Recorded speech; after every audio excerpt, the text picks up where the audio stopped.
Aquatic animal, aquatic animal को क्या बोलते हैं हिंदी में? एक्वेटिक एनिमल को हिंदी में जलीय जीव बोला जाता है। ठीक है, स्टैंडर्ड 5 पार्ट 1 ये आपका है चैप्टर 2 का। चैप्टर 1 जो है प्रीवियस क्लास में हम ऑलरेडी डिस्कस कर चुके हैं। एंड इस टॉपिक में आपका ये एक्वेटिक एनिमल जो आपका चैप्टर है, इसमें टोटल जो है आपका 8 टॉपिक्स है। ठीक है, 8 अलग अलग एक्वेटिक एनिमल्स के बारे में जानना है। सो फर्स्ट हम लेकर के आए हैं डॉल्फिन के बारे में। ठीक है, so hi everyone, myself Om Prakash Bhaskar from Gateway and today we are going to learn about dolphin. ठीक है, डॉल्फिन को आप लोग पिक्चर्स में देखे होंगे। ठीक है, बहुत सारे हिंदी सिनेमा में भी देखे होंगे और मे भी आप यूट्यूब वगैरह पे आपको देखे होंगे। ठीक है, तो डॉल्फिन के बारे में हम लोग क्या है, बुक में जो है हमारा सिर्फ एक लाइन दिया हुआ है कि इट कैन, क्या लिखा हुआ है कि dolphin can carry one on two conversation at the same time, one by making clicking noise and the other by whistling. ठीक है, ये सिंपल सा दिया हुआ है कि एक बार में क्या कर सकता है, 2 कन्वर्सेशन कर सकता है, नॉइज भी कर सकता है और विस्ल भी बजा सकता है। ये तो उसकी खासियत है। तो और भी बहुत सारी चीजें हैं जो कि डॉल्फिन कर सकता है। ठीक है, डॉल्फिन जो है सबसे समझदार प्राणी है ना, जो कि इंसानों के साथ बहुत घुल मिल करके रहता है और बहुत ही समझदार है। ठीक है, वो इंसानों की भाषा को अच्छे से समझता है, फॉलो करता है। ठीक है, इसलिए देखिए कि मूवीज वगैरह में क्या है कि डॉल्फिन को इंसानों से बातचीत करते हुए दिखाया गया है। ठीक है, जैसे कि एक मूवी है एक मूवी है अजूबा। ठीक है, आप लोग देखिएगा, अमिताभ बच्चन की मूवी है, उसमें डॉल्फिन को दिखाया गया है। तो इस तरीके से और भी सिनेमा होंगे। So let us come to the point.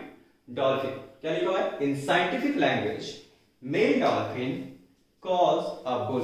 ठीक है, मेल डॉल्फिन को साइंटिफिक लैंग्वेज में यानी कि विज्ञान की भाषा में क्या कहा जाता है, बुल कहा जाता है। एंड फीमेल डॉल्फिन को काऊ कहा जाता है। ठीक है, ये बहुत ही अलग चीजें आप लोग नहीं जानते होंगे। बुल का मतलब सांड होता है, काऊ तो आप जानते हैं गाय होता है ना। तो मेल डॉल्फिन को क्या बोला जाता है, बुल, एंड फीमेल डॉल्फिन को काऊ कहा जाता है साइंटिफिक लैंग्वेज। ठीक है, विज्ञान की भाषा में। Next, dolphin are mainly lives in 2 rivers. अगर इंडिया की बात करें तो गंगा और ब्रह्मपुत्र 2 ही ऐसे नदी हैं जहां के डॉल्फिन पाया जाता है मेन रूप से। ठीक है, और भी हो सकते हैं बट आपका जो डाटा है वो गंगा और ब्रह्मपुत्र में पाया जाता है। और इसका जो वजन है वो 400 केजी से लेकर के 10,000 केजी तक हो सकता है ना। 400 केजी का भी हो सकता है और मैक्सिमम जो है आपका 10,000 केजी तक ये हो सकता है। साइज क्या है, तो डॉल्फिन जो है 4 फीट से लेकर के 32 फीट तक लंबा वो हो सकता है, बड़ा हो सकता है। एज क्या है, तो एज जो है कॉमन डॉल्फिन का एज जो है मात्र 16 इयर्स होता है। बट बॉटल नोज डॉल्फिन जो होता है उसका जो एज होता है वो 40 इयर्स 40 साल तक वो जी सकता है। ठीक है, और स्पीड की बात करें तो क्या है 60 किलोमीटर पर आवर। ठीक है, जितना हमारा मोटरसाइकिल चलता है ना 60 की स्पीड से हम लोग चलते हैं, सोचिए उतनी तेजी से वो पानी में चल सकता है, तैर सकता है ऐसे। ठीक है, ऑलवेज लिव इन हर्ड्स, क्या है वो हमेशा झुंड में रहना पसंद करता है। क्या करता है, झुंड में, अकेले नहीं देखिएगा, जब भी रहेगा 4, 5, 10 एक साथ रहेंगे। और वो जब ऐसे जंप करता है तो कितना जंप कर सकता है, 20 फीट, यानी कि आपका जो 2 मंजिला इमारत हुआ ना उतना ऊपर पानी से वो क्या कर सकता है, जंप कर सकता है। और भी चीजें हैं उसके बारे में, क्या कह रहा है कि विदाउट ब्रीदिंग, अगर वो चाहे तो पानी के अंदर 15 मिनट तक बिना सांस लिए हुए वो रह सकता है। इतना कैपेसिटी है, हम लोग के पास नहीं है। 1 मिनट काफी है, वो भी नहीं हो सकता। तो डॉल्फिन जो है 15 मिनट तक पानी के अंदर बिना सांस लिए हुए वो रह सकता है, without breathing, without getting tired, और बिना थके हुए वो क्या कर सकता है, 100 किलोमीटर की दूरी तक वो तैर कर जा सकता है। बिना थके हुए 100 किलोमीटर वो तैर जाएगा, सोच लीजिए आप।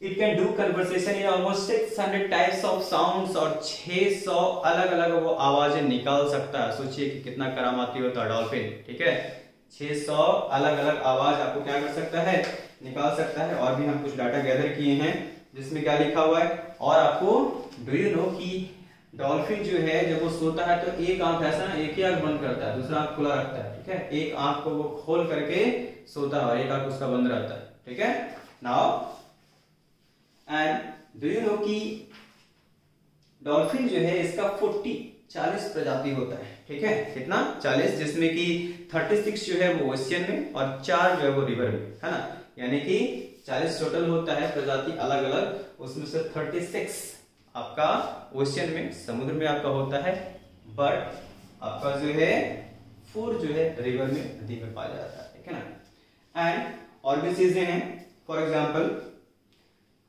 और उसका दांत देखिएगा कि डॉल्फिन जो है, डॉल्फिन का दांत बहुत होता है, छोटे छोटे छोटे छोटे छोटे छोटा इस तरीके से है, जिसके उसके मुंह में बहुत सारा दांत रहेगा, बट आपको पता होना चाहिए कि इतने सारे दांत होने के बावजूद भी वो क्या करता है, अपना खाना को चबाता कभी नहीं है, वो सीधा डायरेक्ट क्या करता है, निगल जाता है। और भी चीजें हैं, फॉर एग्जाम्पल जैसे 100 फीट की गहराई तक वो जाकर के तैर सकता है, 100 फीट अंदर चला जाएगा और वहां जाकर के तैरेगा, ठीक है, 20 फीट पानी से ऊपर, 100 फीट पानी के नीचे, ये चीजें हैं।